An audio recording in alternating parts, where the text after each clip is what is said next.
Credit rating agency Standard & Poor's projects India's growth rate at 8.5% for 2021-22.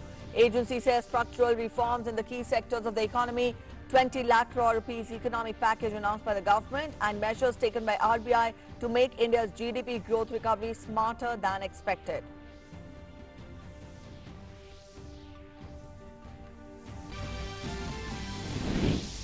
Prime Minister Narendra Modi speaks with Israeli Prime Minister Benjamin Netanyahu. Both the leaders discuss potential areas to expand cooperation in the context of the COVID-19 pandemic, including research and development efforts in the fields of vaccines, therapeutics and diagnostics.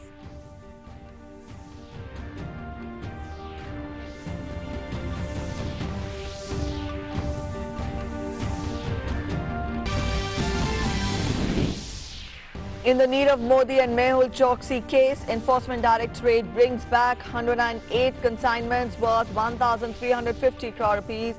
Consignments containing diamonds, pearls, silver jewellery recovered from a logistics company in Hong Kong.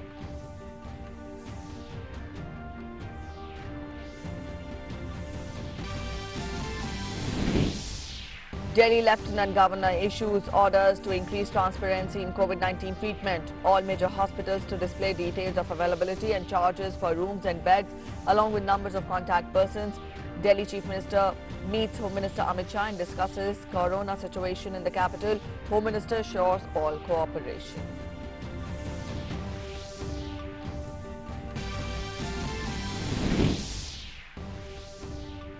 Number of recoveries surpass active COVID-19 cases in India for the first time.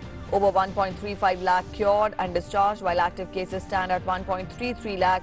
More than 50 lakh samples tested so far. Central teams deployed in 6 cities to assist states in COVID-19 management.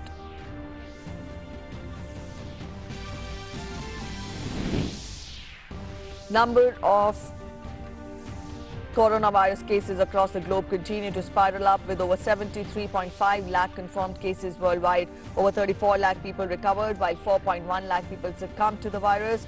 WHO chief says asymptomatic transmission of novel coronavirus can occur, but more research needed before drawing any conclusions. And in some good news for the nation, population of the majestic Asiatic lion of Gir forest in Gujarat is up by almost 29%. Geographically, distribution area is up by 36%. Prime Minister Narendra Modi lauds the people of Gujarat and all those involved in achieving this remarkable feat.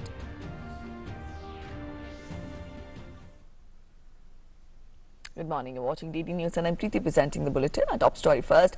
Credit rating agency Standard & Poor's projected India's growth rate at 8.5% for 2021-22.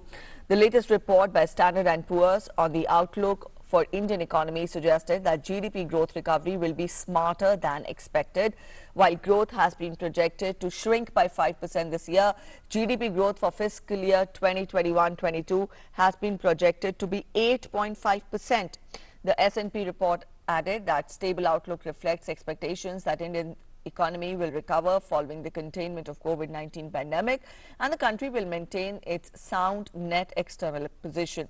Report also observes that with domestic vulnerabilities, including a weakening financial sector and a fragile labor market, risks to India's long-term growth outlook have intensified. But the strong mandate for BJP-led coalition government should provide sufficient political capital to push further reforms, but execution remains the key here. The agency also feels that recent reforms taken by the government to liberalize India's domestic agriculture markets could help to limit risks on inflation. Also, RBI measures will support its ability to sustain economic growth while attenuating economic or financial shocks.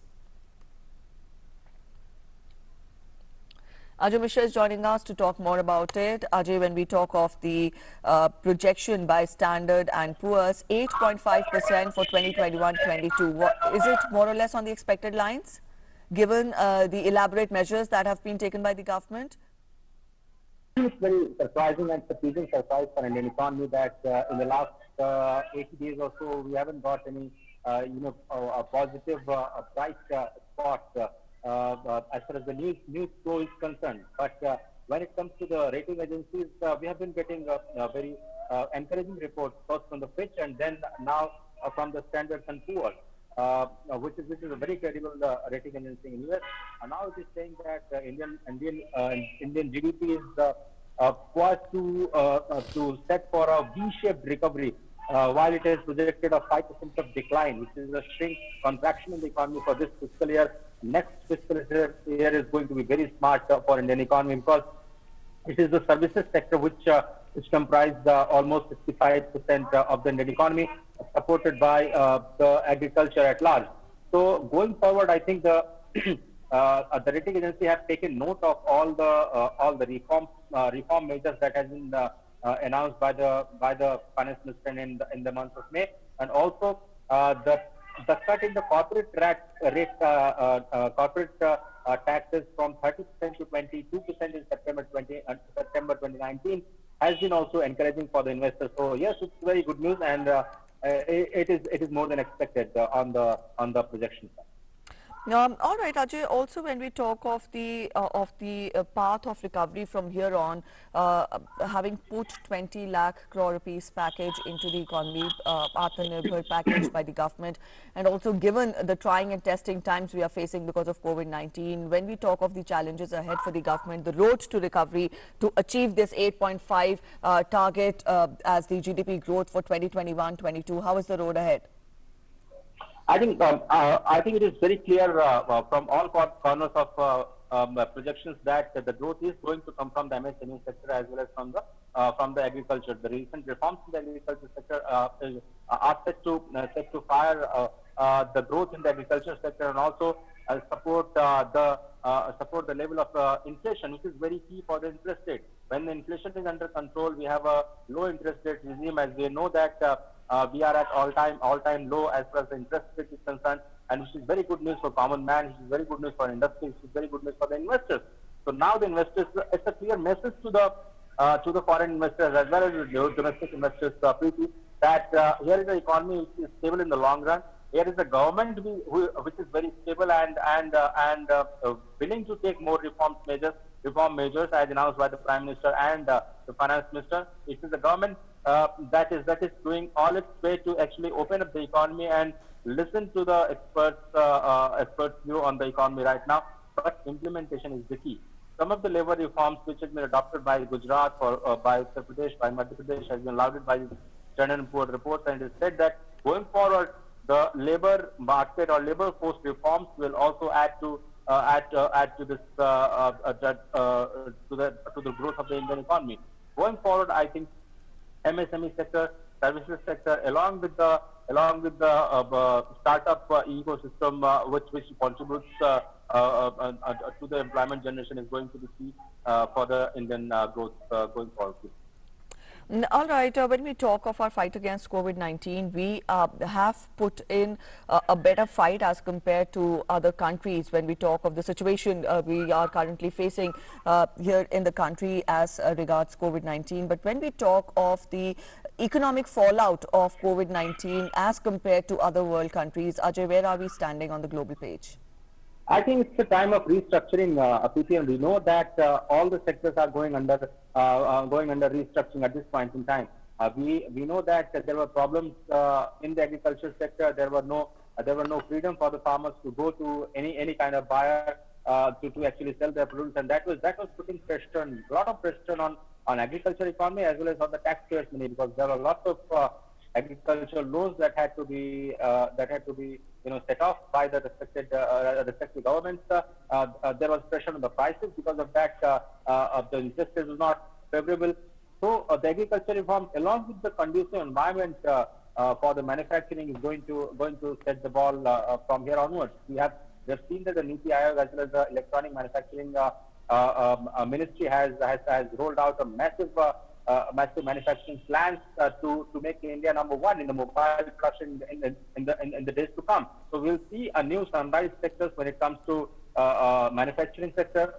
We see and we have a full confidence over the service sector economy of the Indian economy, because this is one thing which most of the investors are looking for. The Indian service sector are going to rebound very smartly next year when the things when the things are going to improve post-COVID and when the lockdown is going to lift it up. It is the Indian services industry which the whole world is looking for because of the sheer strength of the youth out here into the India.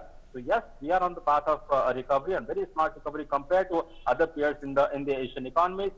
So USA, China, and India, there are the three bright spots which the rating agencies are actually putting their weight on.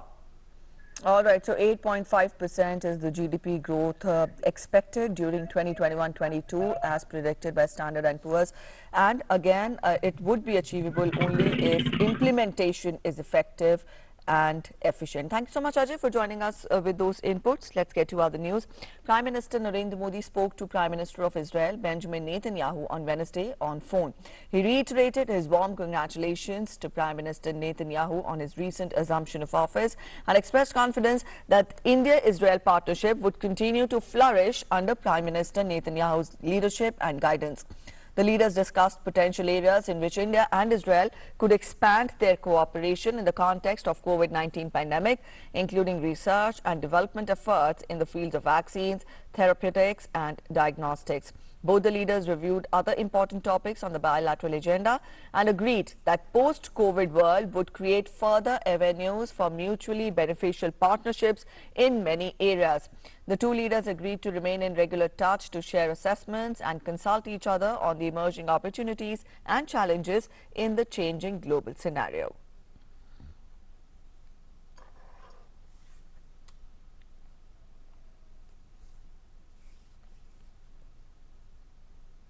The Prime Minister also held a telephonic call with Samdech Aka Moha Sena Pedei Teko Hun Sen. He's the Prime Minister of Cambodia.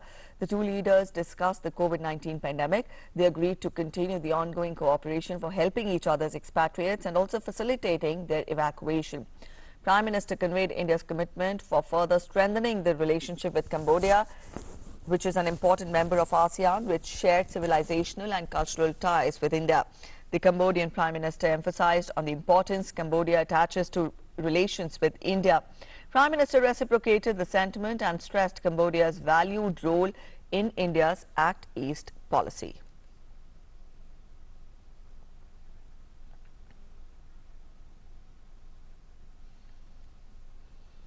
The national capital is now in hunkering down mode to fight the growing threat of COVID-19.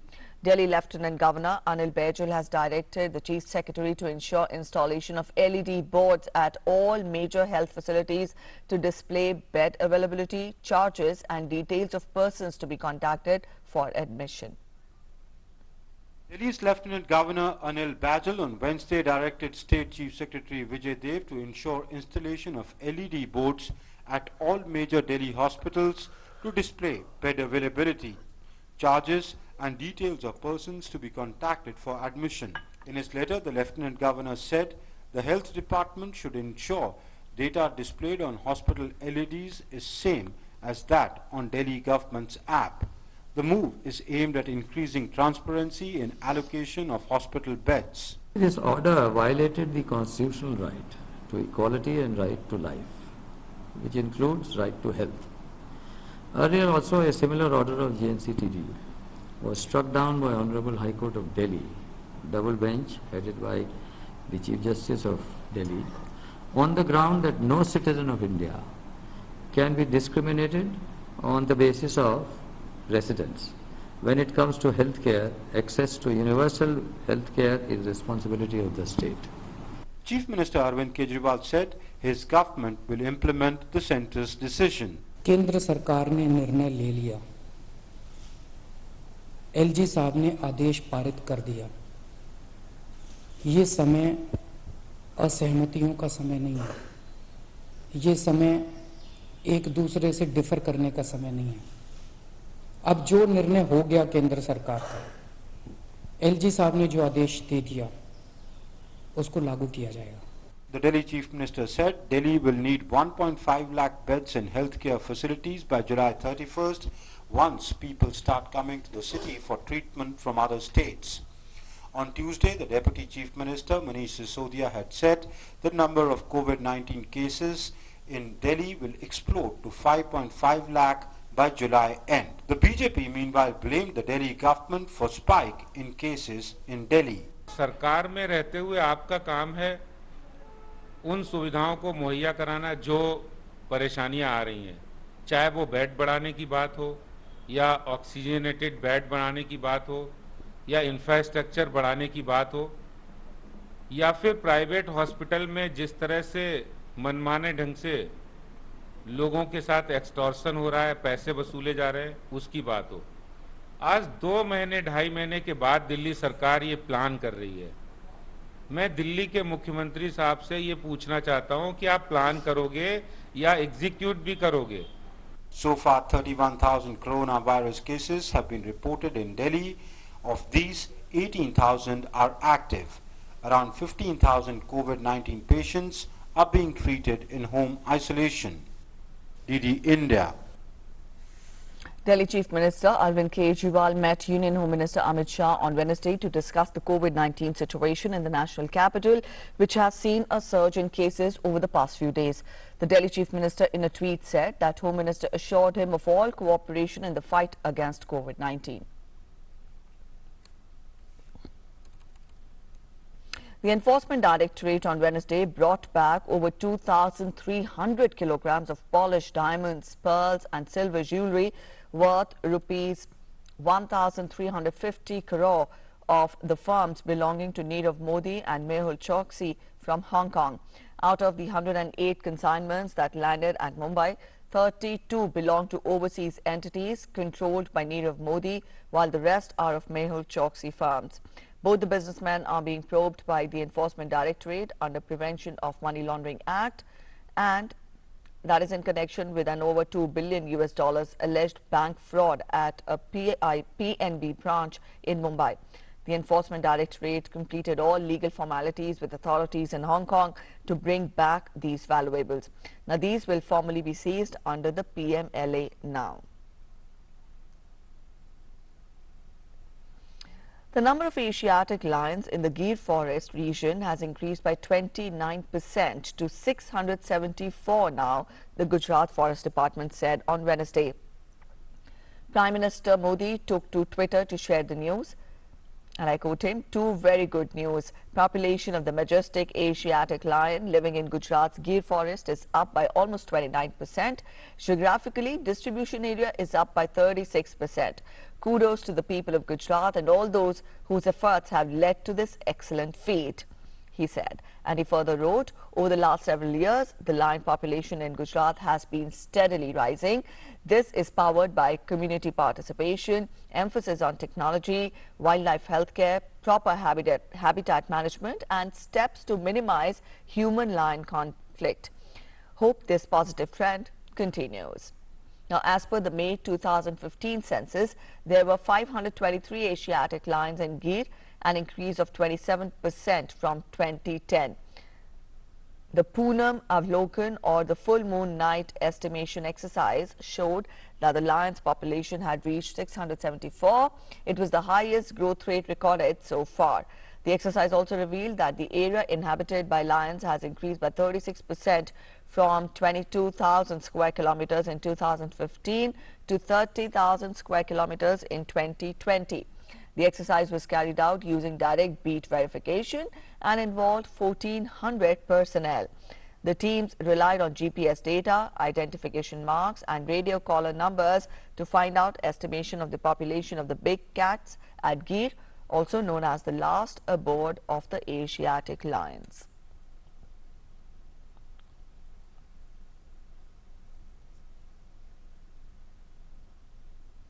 And up next, we'll take a look at the latest update on the COVID-19 situation across the country. For the first time, the number of recovered patients from COVID-19 has exceeded the number of active patients. The Health Ministry said 1,35,205 patients have recovered, and the total number of active cases is 1,33,632. The recovery rate now stands at 48.88%.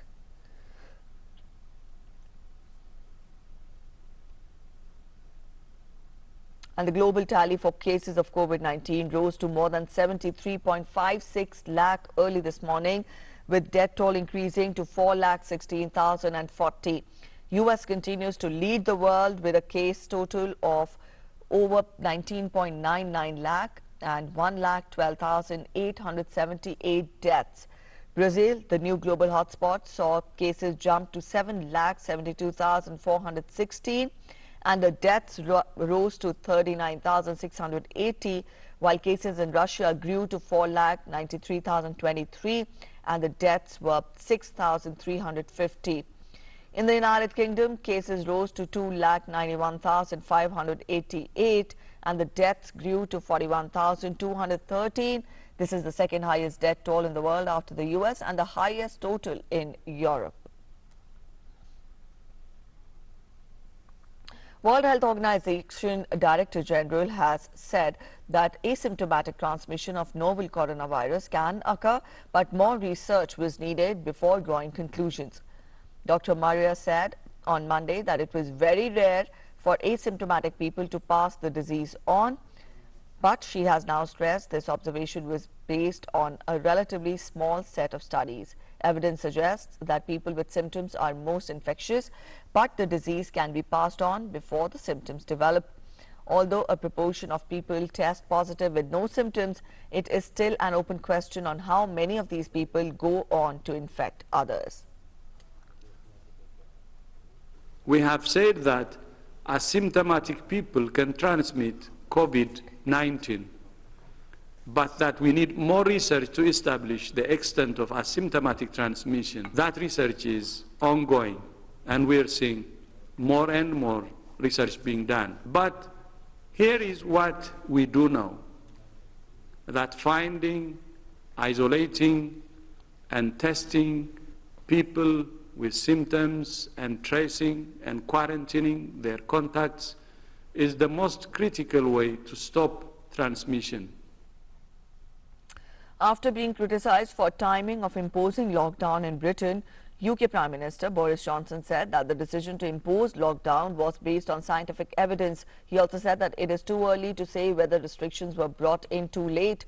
Earlier on Wednesday, Neil Ferguson, a former member of the government's Scientific Advisory Group for Emergencies, had said that the country's death toll from COVID-19 could have been halved if the lockdown had been introduced a week earlier. Prime Minister Boris Johnson imposed the lockdown on March 23rd this year. Britain has an official death toll from confirmed COVID-19 cases of over 40,000. Total confirmed cases have crossed 2 lakh.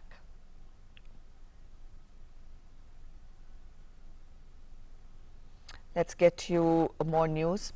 We'll talk of sports now. Madrid streets dressed up in La Liga colours on Wednesday as competitive soccer is set to return on from today after COVID-19 pandemic brought Spain's La Liga to a halt. The season was postponed on March 10th due to the outbreak. The jerseys of Spanish top-tier soccer clubs hung over Picado's Street, which is a popular shopping street in central Madrid, as part of an initiative by the local government aimed at creating anticipation as the league is set to kick off on Thursday in empty stadiums as fans will not be allowed to attend. Spain, which had suffered one of the world's worst COVID-19 outbreaks, imposed strict confinement measures in March, but has been gradually reopening its hard-hit economy since May, with different regions progressing at different speeds. Bars were also allowed to reopen indoor seating from 8th of June, marking a more relaxed lockdown, which also allows cinemas, theatres and malls to reopen at limited capacity. Without soccer, Madrid was missing its weekend emotions. That's it in this edition of the news this hour. Thanks for watching. Namaskar.